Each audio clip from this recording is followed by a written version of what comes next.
घोर संग्राम समाप्त हो चुका था। दैत्य विद्युन्माली का अंत हो चुका था और देवताओं के हृदय से भय सदासदा के लिए मिट गया था।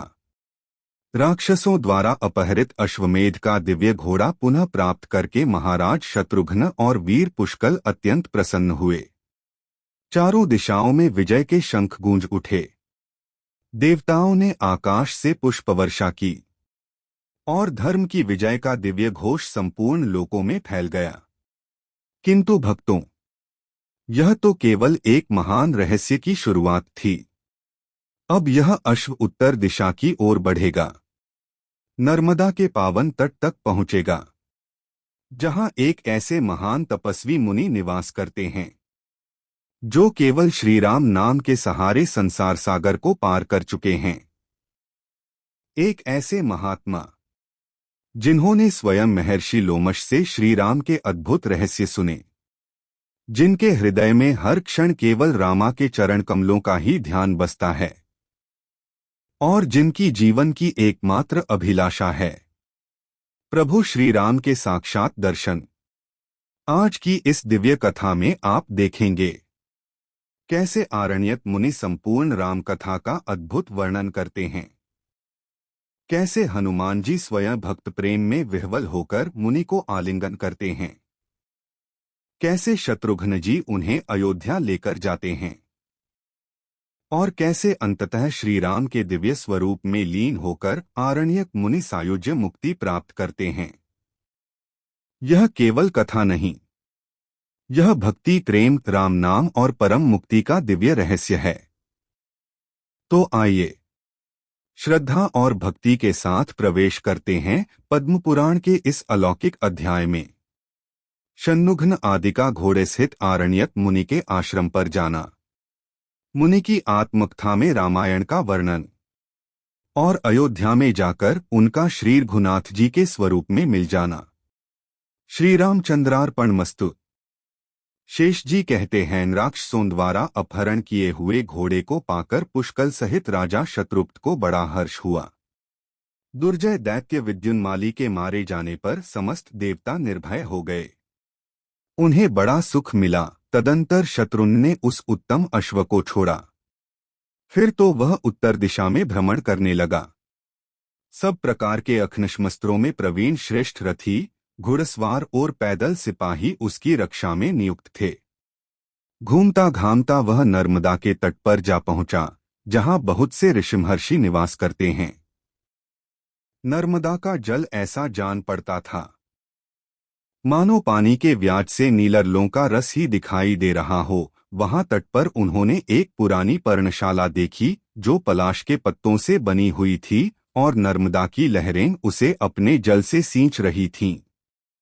शत्रुघ्न जी संपूर्ण धर्म, अर्थ, कर्म और कर्तव्य के ज्ञान में निपुण थे। उन्होंने सर्वज्ञ एवं नीतिकुशल मंत्री सुमति से पूछा, मंत्रिवर, बताओ यह पवित्र आश्रम किसका है? सुमति ने कहा, महाराज, यहाँ एक श्रेष्ठ मुनि रहते हैं जो संपूर्ण शास्त्रों के विद्वान हैं। इनका दर्शन करके हम लोगों के समस्त पाप धुल जाएंगे, इसलिए तुम इन्हें प्रणाम करके इन्हीं से पूछो, ये तुम्हें सब कुछ बता देंगे।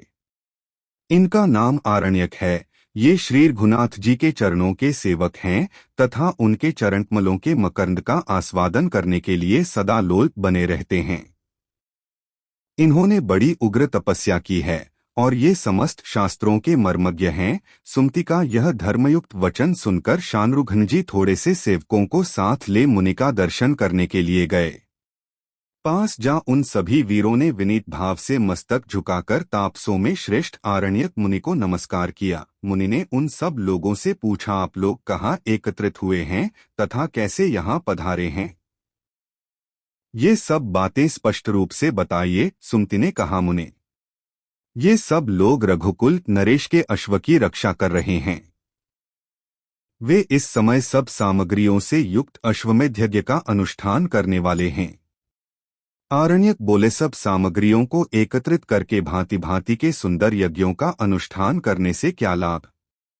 वे तो अत्यंत अल्प पुण्य प्रदान करने वाले हैं तथा उनसे क्षणभर फल की ही प्राप्ति होती है। स्थिर ऐश्वर्यद को देने वाले तो एकमात्र स्मानाथ भगवान श्री रघुवीर ही हैं। जो लोग उन भगवान को छोड़कर दूसरे की पूजा करते हैं वे मूर्ख हैं।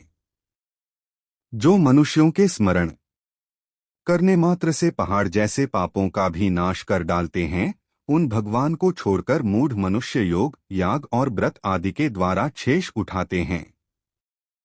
सकाम पुरुष अथवा निष्काम योगी भी जिनका अपने हृदय में चिंतन करते हैं तथा जो मनुष्यों को मोक्ष प्रदान करने वाले हैं, वे भगवान श्री राम स्मरण करने मात्र से सारे पापों को दूर कर देते हैं।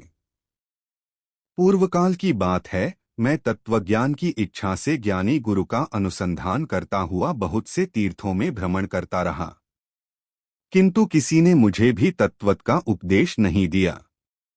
उसी समय एक दिन भाग्यवश मुझे लोमश मुनि मिल गए। वे स्वर्गलोक से तीर्थयात्रा के लिए आए थे।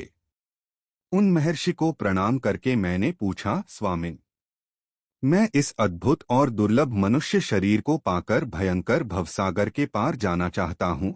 ऐसी दशा में मुझे क्या करना चाहिए? मेरी यह बात सुनकर वे मुनिश्रेष्ठ बोले, विप्रवर, एकाग्रचित्त होकर पूर्ण श्रद्धा के साथ सुनो। संसार समुद्र से तरने के लिए दान, तीर्थ, व्रत, नियम, यम, योग तथा यज्ञ आदि अनेकों साधन हैं।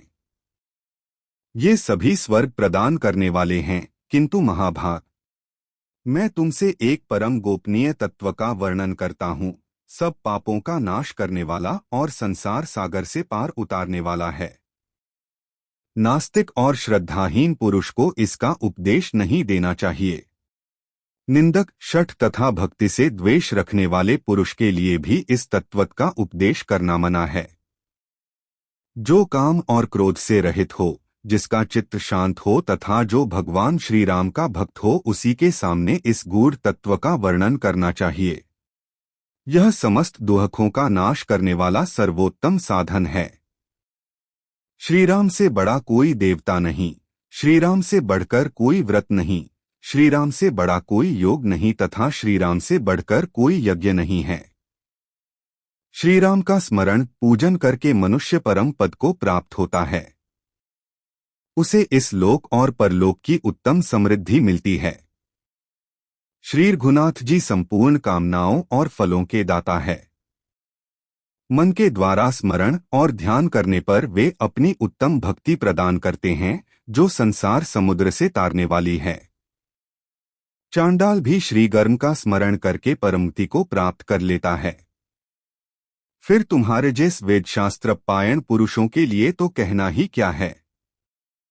यह संपूर्ण वेद और शास्त्रों का रहस्य है, जिसे मैंने तुम पर प्रकट कर दिया।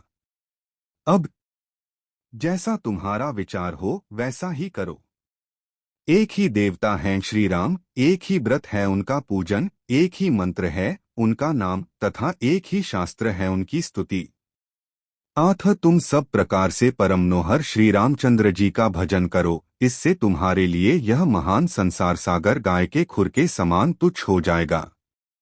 महर्षि लोमश का वचन सुनकर मैंने पुनः प्रश्न किया, मुनिवर, मनुष्यों को भगवान श्री राम का ध्यान और पूजन कैसे करना चाहिए? यह सुनकर उन्होंने स्वयं श्री राम का ध्यान करते हुए मुझे सब बातें बताईं। साधक को इस प्रकार ध्यान करना चाहिए। रमणीय अयोध्या नगरी परम चित्र विचित्र मंडपों से शोभा पा रही है।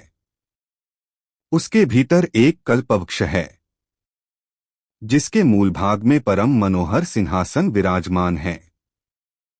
वह सिंहासन बहुमूल्य मरतमणि, सुवर्ण तथा नीलमणि आदि से सुशोभित हैं और अपनी कांति से गहन अंधकार का नाश कर रहा है।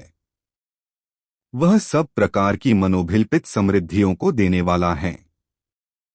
उसके ऊपर भक्तों का मन मोहने वाले श्री रघुनाथ जी बैठे हुए हैं। उनका दिव्य विग्रह दूरबादल के समान श्याम है, जो देवराज इंद्र के द्वारा प्रयोजित होता है। भगवान का सुंदर मुख अपनी शोभा से राका के पूर्ण चंद्र की कमनीय कांति को भी तिरस्कृत कर रहा है। उनका तेजस्वी ललाट अष्टमी के अर्धचंद्र की सुषमा धारण करता है। मस्तक पर काले काले घुंघराले केश शोभा पा रहे हैं। मुकुट की मणियों से उनका मुखमंडल उद्भासित हो रहा है। कानों में पहने हुए मकराकार कुंडल अपने सौंदर्य से भगवान की शोभा बढ़ा रहे हैं। मूंगे के समान सुंदर कांति धारण करने वाले लाल लाल ओठ बड़े मनोहर जान पड़ते हैं। चंद्रमा की किरणों से होड़ लगाने वाली दंतपड़तियों तथा जपापुष्प के समान रंग वाली जिह्वा के कारण उनके श्रीमुख का सौंदर्य और भी बढ़ गया है। षट के आकार वाला कमनीय कंठ, जिसमें ऋक् आदि चारों वेद तथा संपूर्ण शास्त्र निवास करते हैं, उनके श्री विग्रह को सुशोभित कर रहा है। श्री रघुनाथ जी सिंह के समान ऊंचे और मांसल कंधे वाले हैं। वे केयूर एवं कड़ों से विभूषित विद्याल भुजाएं धारण किए हुए हैं। उनकी दोनों बाहें अंगूठी में जड़े हुए हीरे की शोभा से देदीप्यमान और घुटनों तक लंबी हैं। विस्तृत वक्षस्थल लक्ष्मीक निवास से शोभा पा रहा है। श्रीवत्स आदरी चेहरों से अद्धित होने के कारण भगवान अत्यंत मनोहर जान पड़ते हैं। महान उदर, गहरी नाभि तथा सुंदर कटिभाग उनकी शोभा बढ़ाते हैं। रलों की बनी हुई करधनी के कारण श्रीअज्ञों की सुषमा बहुत बढ़ गई है। निर्मल उरु और सुंदर घुटने भी सौंदर्य वृद्धि में सहायक हो रहे हैं। भगवान के चरण, जिनका योगी लोग ध्यान करते हैं, बड़े कोमल हैं। उनके तलवे में वज्र, अर्डुदम और यव आदि की उत्तम रेखाएं हैं। उन युगल चरणों से श्री रघुनाथ जी के विग्रह की बड़ी शोभा हो रही है। 4 इस प्रकार ध्यान और स्मरण करके तुम संसार सागर से तर जाओगे। जो मनुष्य प्रतिदिन चंदन आदि सामग्रियों से इच्छानुसार श्री रामचंद्र जी का पूजन करता है, उसे इहलोक और परलोक की उत्तम समृद्धि प्राप्त होती है। तुमने श्री राम के ध्यान का प्रकार पूछा था, सो मैंने तुम्हें बता दिया। इसके अनुसार ध्यान करके भवसागर के पार हो जाओ। आरण्यक ने कहा, मुनिश्रेष्ठ, मैं आपसे पुनः कुछ प्रश्न करता हूँ, मुझे उनका उत्तर दीजिए। महामते, गुरुजन अपने सेवक पर कृपा करके उन्हें सब बातें बता देते हैं। महाभाग, आप प्रतिदिन जिनका ध्यान करते हैं, वे श्री राम कौन हैं तथा उनके चरित्र कौन कौन से हैं, यह बताने की कृपा कीजिए। द्विजश्रेष्ठ, श्रीराम ने किस लिए अवतार लिया था? वे क्यों मनुष्य शरीर में प्रकट हुए थे? आप मेरा संदेह निवारण करने के लिए सब बातों को शीघ्र बताइए। मुनि के परम कल्याणमय वचन सुनकर महर्षि लोमझष ने श्री रामचंद्र जी के अद्भुत चरित्र का वर्णन किया। वे बोले, योगेश्वरों के ईश्वर भगवान ने संपूर्ण लोकों को दुखी जानकर संसार में अपनी कीर्ति फैलाने का विचार किया। ऐसा करने का उद्देश्य यह था कि जगत के मनुष्य मेरी कीर्ति का गान करके घोर संसार से तर जाएंगे। यह समझकर भक्तों का मन लुभाने वाले दयासागर भगवान ने 4 विग्रहों में अवतार धारण किया। साथ ही उनकी हादिनी शक्ति लक्ष्मी भी अवतीर्ण हुई। पूर्व काल में त्रेतायुग आने पर सूर्यवंश में श्री रघुनाथ जी का पूर्णावतार हुआ। उनकी श्रीराम के नाम से प्रसिद्धि हुई। श्रीराम के नेत्र कमल के समान शोभायमान थे। लक्ष्मण सदा उनके साथ रहते थे। धीरे धीरे उन्होंने यौवन में प्रवेश किया।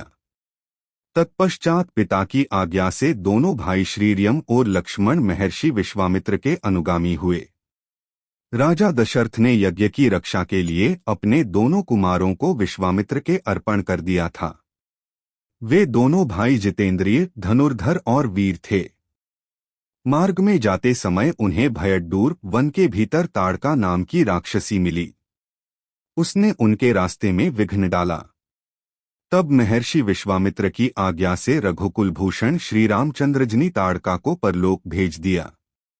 गौतम पत्नी अहल्या, जो इंद्र के साथ संपर्क करने के कारण पत्थर हो गई थी, श्री राम के चरण स्पर्श से पुनः अपने स्वरूप को प्राप्त हो गई। विश्वामित्र का यज्ञ प्रारंभ होने पर श्री रघुनाथ जी ने अपने श्रेष्ठ बाणों से मारीच को घायल किया और सुबाहु को मार डाला। तदंतर राजा जनक के भवन में रखे हुए षड्डूर जी के धनुष को तोड़ा। उस समय श्री रामचंद्र जी की अवस्था 15 वर्ष की थी। उन्होंने 6 वर्ष की अवस्था वाली मिथिलेश कुमारी सीता को, जो परम सुंदरी और अयोनिजा थी, वैवाहिक विधि के अनुसार आहन किया। इसके बाद श्री रामचंद्र जी 12 वर्षों तक सीता के साथ रहे। 27वें वर्ष की उम्र में उन्हें युवराज बनाने की तैयारी हुई। इसी बीच में रानी कैकेयी ने राजा दशरथ से 2 वर मांगे। उनमें से एक के द्वारा उन्होंने यह इच्छा प्रकट की कि श्रीराम मस्तक पर जटा धारण करके 14 वर्षों तक वन में रहें, तथा दूसरे वर के द्वारा यह मांगा कि मेरे पुत्र भरत युवराज बनाए जाएं। राजा दशरथ ने श्रीराम को वनवास दे दिया। श्री रामचंद्र जी 3 रात्रि तक केवल जल पीकर रहे। चौथे दिन उन्होंने फलाहार किया और 5वें दिन चित्रकूट पर पहुंचकर अपने लिए रहने का स्थान बनाया। इस प्रकार वहां 12 वर्ष बीत गए। तदंतर 13वें वर्ष के आरंभ में वे पंचवटी में जाकर रहने लगे। महामुने, वहां श्रीराम ने लक्ष्मण के द्वारा शूर्पणखा नाम की राक्षसी को उसकी नाक कटाकर कुरूप बना दिया। तत्पश्चात वे जानकी के साथ वन में विचरण करने लगे। इसी बीच में अपने पापों का फल उदय होने पर 10 मस्तकों वाला राक्षस राज रावण सीता को हर ले जाने के लिए वहां आया और माघ कृष्णा अष्टमी को वृंद नामक मुहूर्त में, जबकि श्रीराम और लक्ष्मण आश्रम पर नहीं थे, उन्हें हर ले गया। उसके द्वारा अपहरण होने पर देवी सीता कुर्री की भांति विलाप करने लगी, हाँ राम, मुझे राक्षस हर कर लिए जा रहा है, मेरी रक्षा करो, रक्षा करो। रावण काम के अधीन होकर जनक किशोरी सीता को लिए जा रहा था। इतने ही में पक्षिगाज जटायु वहां आ पहुंचे। उन्होंने राक्षसराज रावण के साथ युद्ध किया, किंतु स्वयं ही उसके हाथ से मारे जाकर धरती पर गिर पड़े। इसके बाद 10वें महीने में अगहन शुक्ला नवमी के दिन संपाति ने वानरों को इस बात की सूचना दी कि सीता देवी रावण के भवन में निवास कर रही हैं। फिर एकादशी को हनुमान जी महेंद्र पर्वत से उछलकर 100 योजन चौड़ा समुद्र लांघ गए। उस रात में वे लड्ढापुरी के भीतर सीता की खोज करते रहे। रात्रि के अंतिम भाग में हनुमान जी को सीता का दर्शन हुआ। द्वादशी के दिन वे शिंशपा नामक वृक्ष पर बैठे रहे। उसी दिन रात में जानकी जी को विश्वास दिलाने के लिए उन्होंने श्री रामचंद्र जी की कथा सुनाई। फिर त्रयोदशी को अक्ष आदि के साथ उनका युद्ध हुआ। चतुर्दशी के दिन इंद्रजित ने आकर ब्रह्मास्त्र से उन्हें नांध लिया। इसके बाद उनकी पूंछ में आग लगा दी गई और उसी आग के द्वारा उन्होंने लड्ढड़ापुरी को जला डाला। पूर्णिमा को वे पुनः महेंद्र पर्वत पर आ गए। फिर मार्गशीर्ष कृष्ण पक्ष की प्रतिपदा से लेकर 5 दिन उन्होंने मार्ग में बिताए। छठे दिन मधुवन में पहुंचकर उसका विध्वंस किया और सप्तमी को श्री रामचंद्र जी के पास पहुंचकर सीताजी का दिया हुआ चिन्ह उन्हें अर्पण किया तथा वहां का सारा समाचार कह सुनाया।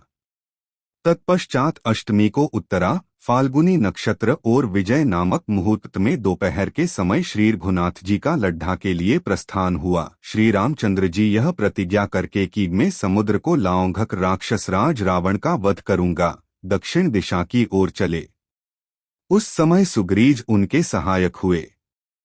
7 दिनों के बाद समुद्र के तट पर पहुंचकर उन्होंने सेना को ठहराया। पोष शुक्ल प्रतिपदा से लेकर तृतीया तक श्री रघुनाथ जी सेना सहित समुद्र तट पर टिके रहे। चतुर्थी को विभीषण आकर उनसे मिले। फिर पंचमी को समुद्र पार करने के विषय में विचार हुआ। इसके बाद श्री राम ने 4 दिनों तक अनशन किया। फिर समुद्र से वर मिला और उसने पार जाने का उपाय भी दिखा दिया। तदंतर दहामी को सेतु बांधने का कार्य आरंभ होकर त्रयोदशी को समाप्त हुआ। चतुर्दशी को श्रीराम ने सुवेल पर्वत पर अपनी सेना को ठहराया। पूर्णिमा से द्वितीया तक 3 दिनों में सारी सेना समुद्र के पार हुई। समुद्र पार करके लक्ष्मण सहित श्रीराम ने वानरराज की सेना साथ ले सीता के लिए लड्ढूपुरी को चारों ओर से घेर लिया। तृतीया से दशमी पर्यंत 8 दिनों तक सेना का घेरा पड़ा रहा। एकादशी के दिन शुक और सारण सेना में घुस आए थे। पौषकृष्ण द्वादशी को शार्दूल के द्वारा वानर सेना की गणना हुई। साथ ही उसने प्रधान वानरों की शक्ति का भी वर्णन किया। शत्रुसेना की संख्या जानकर रावण ने त्रयोदशी से अमावास्या पर्यंत 3 दिनों तक लड्ढापुरी में अपने सैनिकों को युद्ध के लिए उत्साहित किया। माघशुकु प्रतिपदा को अड़भत दूत बनकर रावण के दरबार में गए। उधर रावण ने माया के द्वारा सीता को उनके पति के कटे हुए मस्तक आदि का दर्शन कराया। माघ की द्वितीया से लेकर अष्टमी पर्यंत 7 दिनों तक राक्षसों और वानरों में घमासान युद्ध होता रहा। माघ शुक्ला नवमी को रात्रि के समय इंद्रजित ने युद्ध में श्रीराम और लक्ष्मण को नागपाश से बांध लिया। इससे प्रधान वानर जब सब ओर से व्याकुल और उत्साहहीन हो गए तो दशमी को नागपाश का नाश करने के लिए वायुदेव ने श्री रामचंद्र जी के कान में गरुड़ के मंत्र का जप और उनके स्वरूप का ध्यान बता दिया। ऐसा करने से एकादशी को गरुड़ जी का आगमन हुआ। फिर द्वादशी को श्री रामचंद्र जी के हाथ से धूम्राक्ष का वध हुआ। त्रयोदशी को भी उन्हीं के द्वारा कंपन नाम का राक्षस युद्ध में मारा गया। माघ शुक्ल चतुर्दशी से कृष्ण पक्ष की प्रतिपदा तक 3 दिन में नील के द्वारा प्रहस्त का वध हुआ। माघ कृष्ण द्वितीया से चतुर्थी पर्यंत 3 दिनों तक तुमुल युद्ध करके श्रीराम ने रावण को रणभूमि से भगा दिया। पंचमी से अष्टमी तक 4 दिनों में रावण ने कुंभकर्ण जगाया और जागने पर उसने आहार ग्रहण किया। फिर नवमी से चतुर्दशी पर्यंत 6 दिनों तक युद्ध करके श्रीराम ने कुंभकर्ण का वध किया। उसने बहुत से वानरों को भक्षण कर लिया था। अमावस्या के दिन कुंभकर्ण की मृत्यु के शोक से रावण ने युद्ध को बंद रखा। उसने अपनी सेना पीछे हटा ली। फाल्गुन शुकु प्रतिपदा से चतुर्थी तक 4 दिनों के भीतर विस्तंतु आदि 5 राक्षस मारे गए। पंचमी से सप्तमी तक के युद्ध में अतिकाय का वध हुआ। अष्टमी से द्वादशी तक 5 दिनों में निकुम्म और कुंभ मौत के घाट उतारे गए। उसके बाद 3 दिनों में मकराक्ष का वध हुआ। फाल्गुन कृष्ण द्वितीया के दिन इंद्रजित ने लक्ष्मण पर विजय पाई। फिर तृतीया से सप्तमी तक 5 दिन लक्ष्मण के लिए दवा आदि के प्रबंध में व्यग्न रहने के कारण श्रीराम ने युद्ध को बंद रखा। तदंतर त्रयोदशी पर्यंत 5 दिनों तक युद्ध करके लक्ष्मण ने विख्यात बलशाली इंद्रजित को युद्ध में मार डाला। चतुर्दशी को दशग्रीव रावण ने यज्ञ की दीक्षा ली और युद्ध को स्थगित रखा। फिर अमावास्या के दिन वह युद्ध के लिए प्रस्थित हुआ। चैत्र शुक्ल प्रतिपदा से लेकर पंचमी तक रावण युद्ध करता रहा। उसमें 5 दिनों के भीतर बहुत से राक्षसों का विनाश हुआ। षष्ठी से अष्टमी तक महापार्शव आदि राक्षस मारे गए। चैत्र शुक्ल नवमी के दिन लक्ष्मण जी को शक्ति लगी। तब श्रीराम ने क्रोध में भरकर दशशीष को मार भगाया। फिर अंजना नंदन हनुमान जी लक्ष्मण की चिकित्सा के लिए द्रोण पर्वत उठा लाए। दशमी के दिन श्री रामचंद्र जी ने भयड्डूर युद्ध किया, जिसमें असंख्य राक्षसों का संहार हुआ। एकादशी के दिन इंद्र के भेजे हुए मातली नामक सारथी श्री रामचंद्र जी के लिए रथ ले आए और उसे युद्ध क्षेत्र में भक्तिपूर्वक उन्होंने श्री रघुनाथ जी को अर्पण किया। तदंतर श्री रामचंद्र जी चैत्र शुक्ल द्वादशी से कृष्ण पक्ष की चतुर्दशी तक 18 दिन रोषपूर्वक युद्ध करते रहे। अंततोगत्वा उस द्वैरथ युद्ध में राम ने रावण का वध किया। उस तुमुल संग्राम में श्री रघुनाथ जी ने ही विजय प्राप्त की। माघ शुक्ल द्वितीया से लेकर चैत्र कृष्ण चतुर्दशी तक 87 दिन होते हैं। इनके भीतर केवल 15 दिन युद्ध बंद रहा। शेष 72 दिनों तक संग्राम चलता रहा। रावण आदि राक्षसों का दाह संस्कार अमावास्या के दिन हुआ। वैशाख शुक्र प्रतिपदा को श्री रामचंद्र जी युद्धभूमि में ही ठहरे रहे। द्वितीया को लड्डा के राज्य पर विभीषण का अभिषेक किया गया। तृतीया को सीता जी की अग्नि परीक्षा हुई और देवताओं से वर मिला। इस प्रकार लक्ष्मण के बड़े भाई श्रीराम ने लल्लापति रावण को थोड़े ही दिनों में मारकर परमपवित्र जनक किशोरी सीता को ग्रहण किया, जिन्हें राक्षस ने बहुत कष्ट पहुंचाया था। जानकी जी को पाकर श्री रामचंद्र जी को बड़ी प्रसन्नता हुई और वे लड्ढा से लौटे। वैशाख शुक्ल चतुर्थी को पुष्पक विमान पर आरूढ़ होकर वे आकाश मार्ग से पुनः अयोध्यापुरी की ओर चले। वैशाख शुक्ल पनम्मी को भगवान श्रीराम अपने दलबल के साथ भरद्वाज मुनि के आश्रम पर आए और 14वां वर्ष पूर्ण होने पर षष्ठी को नंदीग्राम में जाकर भरत से मिले। फिर सप्तमी को अयोध्यापुरी में श्री रघुनाथ जी का राज्याभिषेक हुआ। मिथिलेश कुमारी सीता को अधिक दिनों तक राम से अलग होकर रावण के यहाँ रहना पड़ा था। 42वें वर्ष की उम्र में श्री रामचंद्र जी ने राज्य ग्रहण किया। उस समय सीता की अवस्था 33 वर्ष की थी। रावण का संहार करने वाले भगवान श्री राम 14 वर्षों के बाद पुनः अपनी पुरी अयोध्या में प्रविष्ट होकर बड़े प्रसन्न हुए। तत्पश्चात वे भाइयों के साथ राज्य कार्य देखने लगे। श्री रघुनाथ जी के राज्य करते समय ही अगस्त्य जी, जो एक अच्छे वक्ता हैं तथा जिनकी उत्पत्ति कुंभ से हुई है, उनके पास पधारेंगे। उनके कहने से श्री रघुनाथ जी अश्वमेध यज्ञ का अनुष्ठान करेंगे। सुत्रत, भगवान का वह यज्ञ संबंधी अश्व तुम्हारे आश्रम पर आवेगा तथा उसकी रक्षा करने वाले योद्धा भी बड़े हर्ष के साथ तुम्हारे आश्रम पर पधारेंगे। उनके सामने तुम श्री रामचंद्र जी की मनोहर कथा सुनाओगे तथा उन्हीं लोगों के साथ अयोध्यापुरी को भी जाओगे। द्विजश्रेष्ठ, अयोध्या में कमलनयन श्री राम का दर्शन करके तुम तत्काल ही संसार सागर से पार हो जाओगे। मुनिश्रेष्ठ लोमश सर्वज्ञ हैं, उन्होंने मुझसे उपर्युक्त बातें कहकर पूछा। आरण्यक, तुम्हें अपने कल्याण के लिए और क्या पूछना है? तब मैंने उनसे कहा, महर्षि, आपकी कृपा से मुझे भगवान श्री राम के अद्भुत चरित्र का पूर्ण ज्ञान हो गया। अब आप ही के प्रसाद से मैं उनके चरण कमलों को भी प्राप्त करूंगा। ऐसा कहकर मैंने मुनीश्वर को प्रणाम किया। तत्पश्चात वे चले गए। उन्हीं की कृपा से मुझे श्री रामचंद्र जी के चरणों की पूजन विधि भी प्राप्त हुई है। तब से मैं सदा ही श्रीराम के चरणों का चिंतन करता हूँ तथा आलस्य छोड़कर बारंबार उन्हीं के चरित्र का गान करता रहता हूँ। उनके गुणों का गान मेरे चित्त को लुभाए रहता है। मैं उसके द्वारा दूसरे लोगों को भी पवित्र किया करता हूँ तथा मुनि के वचनों का बारंबार स्मरण करके भगवत दर्शन की उत्कंठा से पुलकित हो उठता हूँ। इस पृथ्वी पर मैं धन्य हूँ, कृतकृत्य हूँ और परम सौभाग्यशाली हूँ, क्योंकि मेरे हृदय में श्री रामचंद्र जी के चरण कमलों को देखने की जो अभिलाषा है, वह निश्चय ही पूर्ण होगी। अतः सब प्रकार से परम मनोहर श्री रामचंद्र जी का ही भजन करना चाहिए। कौन धर्मात्मा राजा अश्वमेध नामक महान यज्ञ का अनुष्ठान कर रहा है? ये सब बातें यहाँ बतलाकर अश्व की रक्षा के लिए जाओ और श्री रघुनाथ जी के चरणों का निरंतर स्मरण करते रहो।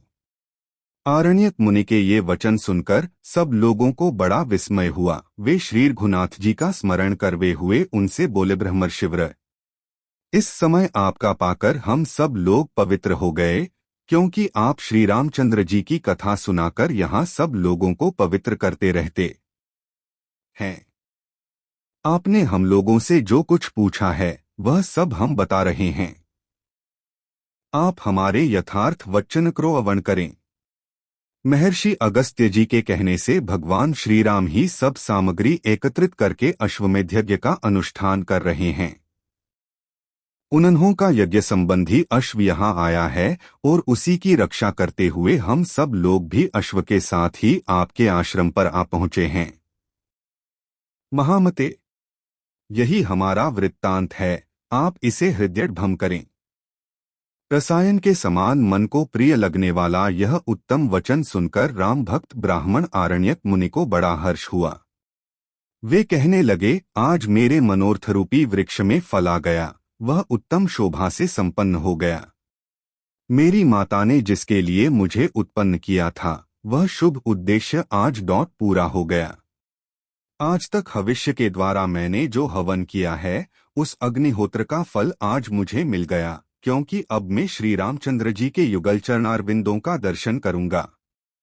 आहा, जिनका मैं प्रतिदिन अपने हृदय में ध्यान करता था, वे मनोहर रूपधारी अयोध्यानाथ भगवान श्री राम निश्चय ही मेरे नेत्रों के समक्ष होकर दर्शन देंगे। हनुमान जी मुझे हृदय से लगाकर मेरी कुशल पूछेंगे।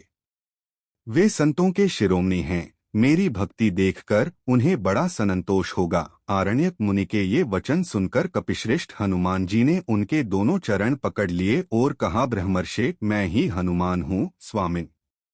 मैं आपका सेवक हूँ और आपके सामने खड़ा हूँ। मुनीश्वर, मुझे श्री रघुनाथ जी के दास की चरण धूलि समझिए। हनुमान जी श्री राम भक्त होने के कारण अत्यंत शोभा पा रहे थे। उनकी उपर्युक्त बातें सुनकर आरण्यक मुनि को बड़ा हर्ष हुआ और उन्होंने हनुमान जी को हृदय से लगा लिया। दोनों के हृदय से प्रेम की धारा फूटकर बह रही थी। दोनों ही आनंद सुधा में निमग्न होकर शिथिल एवं चित्रलिखित से प्रतीत हो रहे थे।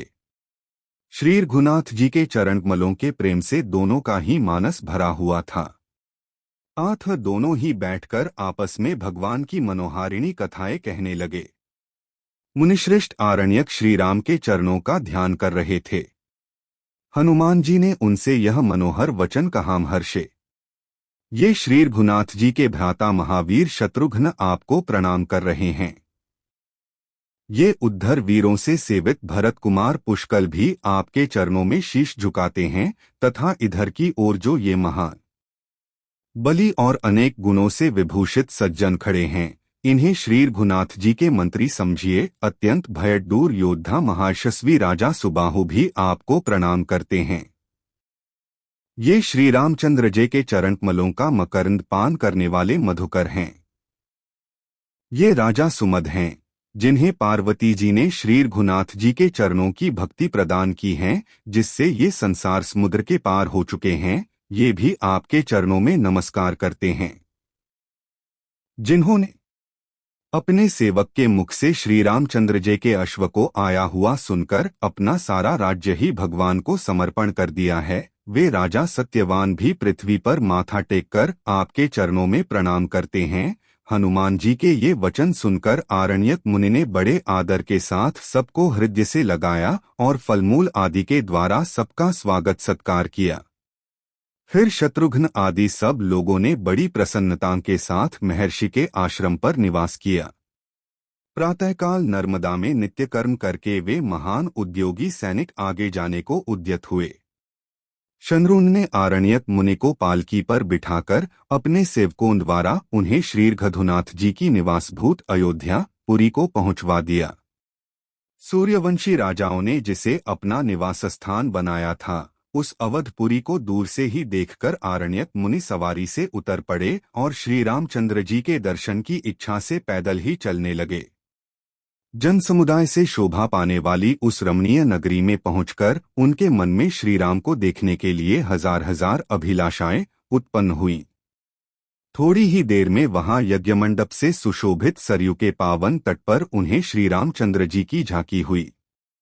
भगवान का श्री विग्रह दूरबादल के समान याम सुंदर दिखाई देता था। उनके नेत्र खिले हुए कमल के समान शोभा पा रहे थे। वे अपने कटिभाग में मृगशवृद्ध धारण किए हुए थे। व्यास आदि महर्षि उन्हें घेरकर विराजमान थे और बहुत से शूरवीर उनकी सेवा में उपस्थित थे। उनके दोनों पार्श्व भागों में भरत और सुमित्रानंदन लक्ष्मण खड़े थे तथा श्री रघुनाथ जी दीनजनों को मुहमांगा दान दे रहे थे। भगवान का दर्शन करके आरण्यक मुनि ने अपने को कृतार्थ माना। वे कहने लगे, आज मेरे नेत्र सफल हो गए, क्योंकि ये श्री रामचंद्र जी का दर्शन कर रहे हैं। मैंने जो संपूर्ण शास्त्रों का ज्ञान प्राप्त किया था वह आज सार्थक हो गया, क्योंकि श्री रामचंद्र जी की महिमा को जानकर इस समय मैं अयोध्यापुरी में आ पहुंचा हूं। इस प्रकार हर्ष में भरकर उन्होंने बहुत सी बातें कहीं। श्री रघुनाथ जी के चरणों का दर्शन करके उनके समस्त शरीर में रोमांच हो आया था। इस अवस्था में वे रमानाथ भगवान श्रीराम के समीप गए, जो दूसरों के लिए अगम्य हैं तथा विचारपरायण योगेश्वरों से भी जो बहुत दूर हैं। भगवान के निकट पहुंचकर वे बोल उठे, हाँ, आज मैं धन्य हो गया, क्योंकि श्री रघुनाथ जी के चरण मेरे नेत्रों के समक्ष विराजमान हैं।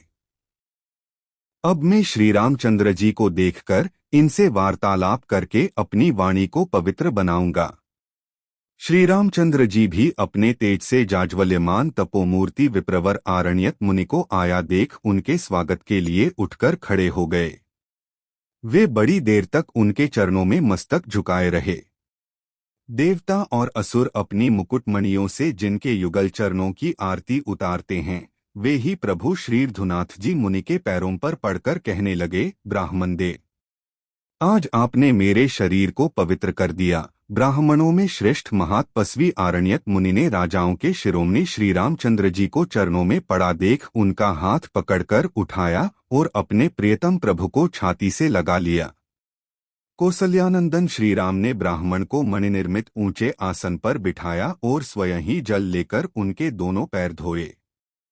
फिर चरणोदक लेकर भगवान ने उसे अपने मस्तक पर चढ़ाया और कहा, आज मैं अपने कुटुंब और सेवकों सहित पवित्र हो गया। तत्पश्चात देवाधिदेवों से सेवित श्री ईर्धुनाथ जी ने मुनि के ललाट में चंदन लगाया और उन्हें दूध देने वाली गोदान की। फिर मनोहर वचनों में कहा, स्वामिन, मैं अश्वमेध यज्ञ कर रहा हूं। आपके चरण यहां आ गए, इससे अब यह यज्ञ पूर्ण हो जाएगा। मेरे अश्वमेध यज्ञ को आपने चरणों से पवित्र कर दिया। राजाधिराजों से सेवित श्री रघुनाथ जी के ये वचन सुनकर आरण्यक मुनि ने हंसते हुए मधुर वाणी में कहा, स्वामिन, आप ब्राह्मणों के हितैषी और इस पृथ्वी के रक्षक हैं, अतः यह वचन आप ही के योग्य है। महाराज, वेदों के पारगामी ब्राह्मण आपके ही विग्रह हैं।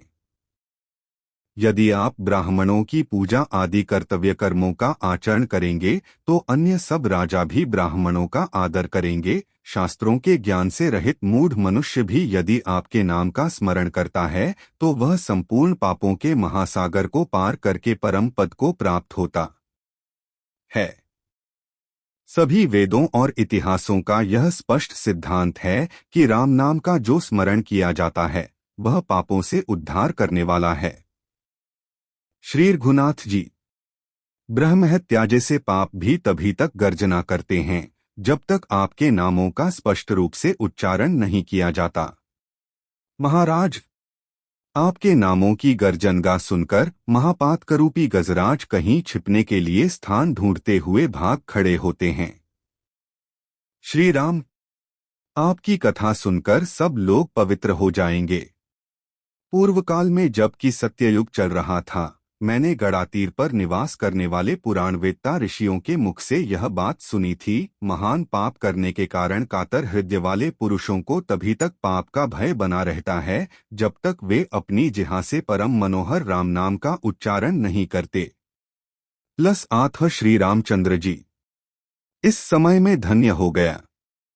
आपके दर्शन से मेरे संसार बंधन का नाश सुलभ हो गया। मुनि के ऐसा कहने पर श्री रघुनाथ जी ने उनका पूजन किया। उस समय सभी महर्षि उन्हें साधुवाद देने लगे। इसी बीच में वहां जो अत्यंत आश्चर्यजनक घटना घटी, ठसे मैं बतला रहा हूं। मुनिश्रेष्ठ वात्स्यायन, तुम श्री राम के भजन में तत्पर रहने वाले हो, मेरी बातों को ध्यान देकर सुनो। आरण्यक मुनि को ध्यान में श्री रघुनाथ जी का जैसा स्वरूप दिखाई देता था, उसी रूप में महाराज श्री रामचंद्र जी को प्रत्यक्ष देखकर उन्हें अत्यंत हर्ष हुआ। वे वहां बैठे हुए महर्षियों से बोले, मुनीश्वरों, आप लोग मेरे मनोहर वचन सुने। भला इस भूमंडल में मेरे जैसा सौभाग्यशाली मनुष्य कौन होगा? श्री रामचंद्र जी ने मुझे नमस्कार करके अपने श्रीमुख से मेरा स्वागत एवं कुशल समाचार पूछा है। आज मेरी समानता करने वाला न कोई है, न हुआ है और न होगा। श्रुतियां भी जिनके चरण कमलों की रज को सदा ही ढूंढा करती हैं, उन्हीं भगवान ने आज मेरे चरणों का जल पीकर अपने को पवित्र माना है। ऐसा कहते कहते उनका ब्रह्मरत्न फूट गया तथा उससे जो तेज निकला वह श्री रघुनाथ जी में समा गया। इस प्रकार सरयू के तटवर्ती यज्ञमंडप में सब लोगों के देखते देखते आरण्यक मुनि को सायुज्य मुक्ति प्राप्त हुई, जो योगियों के लिए भी दुर्लभ है। उस समय आकाझर में तूर्य और वीणा आदि बाजे बजने लगे। भगवान के आगे फूलों की वर्षा हुई। दर्शकों के लिए यह विचित्र एवं अद्भुत घटना थी। मुनियों ने भी यह दृश्य देखकर मुनिधर आरण्यक की प्रशंसा करते हुए कहा, मुनिश्रेष्ठ कृतार्थ हो गए।